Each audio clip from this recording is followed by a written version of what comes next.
नैयर साहब, आप कुछ कमेंट करना चाह रहे थे पिछले सवाल के ऊपर, मैं उसके साथ एक और सवाल ऐड कर देता हूं। जो ईरानी सफ़ीर हैं उन्होंने ये कहा कि जितने भी मुसलमान ममालिक हैं अगर वो इसराइल और अमेरिका के साथ तिजारती लेन देन बंद कर दें तो उसके नतीजे में जो प्रेशर डेवलप होगा वो गज़ा के हवाले से असरअंदाज होगा और फिर गज़ा के ऊपर इस वक्त जो मजालिम ढाए जा रहे हैं उनमें नरमी हो सकती है। लेकिन उसने कहा कि अफसोस की बात यह है कि जो मुसलमान ममालिक हैं वो इकट्ठे नहीं हैं।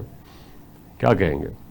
देखिए, ये बात तो उसकी सही है कि मुसलमान ममालिक इकट्ठे नहीं हैं, और मुसलमान ममालिक को जिन्होंने भी इकट्ठा करने की कोशिश की ना, उनको चुन चुन के फिर आप देखें टारगेट किया गया।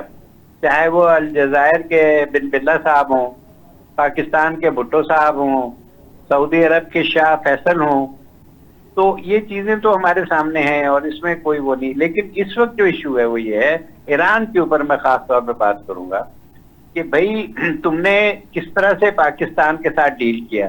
अभी जनवरी की बात है कि इंडिया का वजीर खारजा जाता है और उनको पता नहीं क्या भड़काता है, और उसके बाद वहां से ईरान से पाकिस्तान पे जिंदगी में पहली दफा हमला हो जाता है। ये कोई बात है? पाकिस्तान ने खैर उसका फौरी जवाब दिया। तो वो इस पे मैं ये अर्ज करूंगा कि पता तो सबको था कि ये इंडिया की शय पे हमला हुआ है पाकिस्तान पे, लेकिन फिर उसके बाद जब वो हमारी और इंडिया की सुलह कराने आए तो यहां से दिल्ली जाने की तौफीक नहीं हुई कि इंडिया माइंड ना कर जाए। यहां से वापस गए हैं उनके वजीर खारजा, और वापस जाके फिर वहां से दिल्ली गए और वहां जाके जो कुछ भी उनके साथ प्यार मोहब्बत हुआ है, तस्वीरें आई हैं, एग्रीमेंट्स हुए हैं, हमें उस पर एतराज नहीं है। We are not jealous of India Iran relations. लेकिन बात यह है कि ईरान खुद ये देखे कि उसको जो मिलिट्री का नुकसान हुआ है in the sense of infrastructure damage, उससे कहीं ज्यादा नुकसान हुआ है जो जासूसी की गई और टॉप लीडरशिप को 25, 30, 40 लोगों की उड़ा दी गई। उसका नुकसान जो है वो इररिपेयरेबल लॉस है, और उसमें किन लोगों का हाथ है? कलभूषण भी ईरान से ही आया था, और सारा जो चाबहार था वो रॉ का नेटवर्क का पूरा एक जिसे समझ ले बेस बन गया था। और इंडिया में आपको पता है अभी यानी ईरान और इसराइल जंग से पहले और पाकिस्तान जंग से पहले कुछ एक वाकया ये हुआ जिसको इन्होंने अभी तक खोला ही नहीं है कि 3 इंडिया के लोग अगवा भी हो चुके हैं वहां पे, जिसके ऊपर इंडिया ने बड़ी सख्ती की और बड़ा ढूंढ ढांड के फिर उनको वापस भेजे। वो भी तो स्टोरी बताए। इंडिया का क्या किरदार है? कतर में तो इनके बंदों को सजाए मौत हो चुकी है, इनके नेवी के अफसरों को 8, 9 या पता नहीं 10 आदमी थे। ये तो करते ही सारे अरब मुल्कों में जासूसी हैं।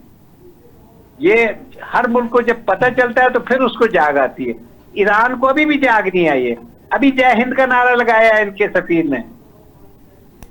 बात यह है कि जय हिंद का नारा लगाएं या जो मर्जी लगाएं, लेकिन ये नहीं हो सकता कि you will run with hound and क्या कहते हैं वो अंग्रेजी का एक मुहावरा है कि दोनों काम करेंगे, कि खरगोश के साथ भी होंगे और हाउंड के साथ भी होंगे। ठीक, ये नहीं हो सकता। बिल्कुल सही, ठीक है। तो ईरान को अपना एक रवैया देखना पड़ेगा। और दूसरी बात यह है कि ईरान ने तो पाकिस्तान पे 18 बिलियन का केस किया हुआ, जानते बूझते कि उन्हीं की वजह से ये सैंक्शन लगी हुई है।